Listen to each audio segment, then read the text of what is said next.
I'm just looking at that graph there, Matt, and looking at that figure and that rise, and thinking about all the families across the country now receiving that news and how worried they're going to be about their finances. It's been hard enough already. This is going to make things much, much harder. And this isn't just about, what's happening this week or next week. This has been 12 years now of utter failure from this government. We haven't had growth in the economy or sufficient growth in the economy for over a decade. And that's left us more exposed than other countries. There is a Tory premium now on mortgages, and families will look at that figure, know how difficult things are now, and shudder that, because of the failure of the last 12 years, they now, working families across the country, are going to be paying the price. I mean, clearly, when we saw yesterday interest rates going up in America as well, inflation is rising around the world, in a large part because of what's happening in Ukraine. How much... That's only part of the story, that's what I say. Matt. How much of this do you think is down to the government, and how much is just what is happening in the world? Well, look, of course there's other stuff going on in the world, but that's only part of the story.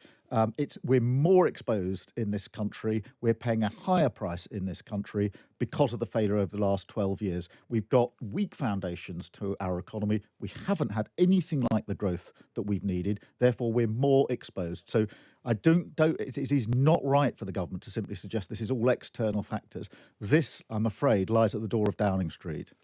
Inflation has been inching up, basically since the pandemic. Do you think that the Bank of England's been too slow to put up interest rates, which is why we're now seeing such sharp rises? Well, I think it's very important that the Bank of England acts independently and takes their decisions independently.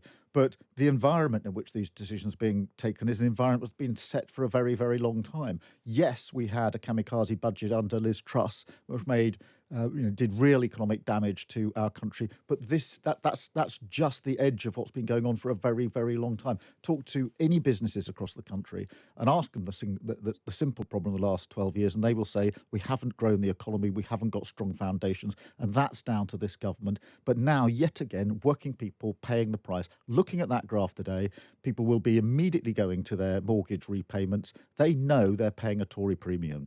Do you think also there's a failure of, and I don't know whether it's finance world or probably politicians as well, that if you're looking at these graphs, for a long time, interest rates bobbing along 4%, 5%, 6%, that was the norm. Post the crash, they've been at a record low. There's a whole generation of people who've got on the housing ladder at these artificially low interest rates, and they are now combined with bills going up, food bills, energy bills.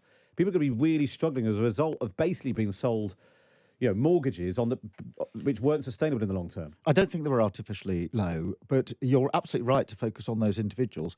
And I've spoken to people in Wolverhampton just the other day who, a couple who have saved up for a deposit. Their dream is to move in together. They found the place they want to move into. They had their mortgage offer. Because the government's lost control of the economy, that mortgage has gone through the roof. They can't do it. Their dream is shattered.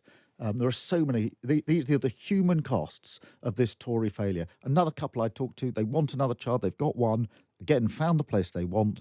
Can't do it now because the government's lost control of the economy, and now they've taken the decision they're going to delay or maybe not even have that second child. So 3%. These graphs look very sort of mathematical, but the human impact is huge. Is there anything that you've done or stopped doing as a result of the cost of living squeeze? Well, our mortgage has gone up like everybody else's. I'm not going to plead a special case, but yes, we've been exposed as other people have been exposed. But I feel very strongly for those people whose dream of somewhere to buy has been absolutely shattered by this government's failure on the economy. Paul's just texted in. It's very easy to sit on the sides and snipe. Please ask Keir Starmer what Labour would do differently. Oh, I mean, we've set out what we would do many, many months ago in relation to, for example, energy prices with a windfall tax on oil and gas companies to make sure that we're not putting all of this on borrowing. Those excess profits are huge.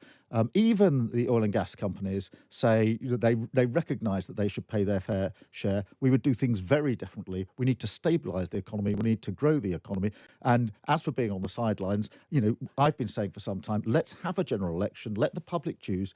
Do they want to continue with this utter chaos and economic damage, or go to a Labour government with stability and economic credibility? You're enjoying quite a honeymoon in the polls at the moment, 25 points ahead of the Conservatives. But if you look at on the economy, Tories are still ahead in some polls. It's neck and neck in others. Do you think that you and the Labour Party, Rachel Reeves, the Shadow Chancellor, need to do more to reassure people that their finances would be safe if you were in number 10? Well, the polling on the economy has changed over the last few years, and we have absolutely closed the gap, and in some places moved ahead on the economy. But I think that's a reflection of the fact that we are putting on the table the answers to the challenges. If you take the windfall tax on oil and gas Well, it's on the companies, front of the Times today. we were the thing that you've been talking about is now being considered we by were arguing for Rishi Sunak. this the best part of a year ago.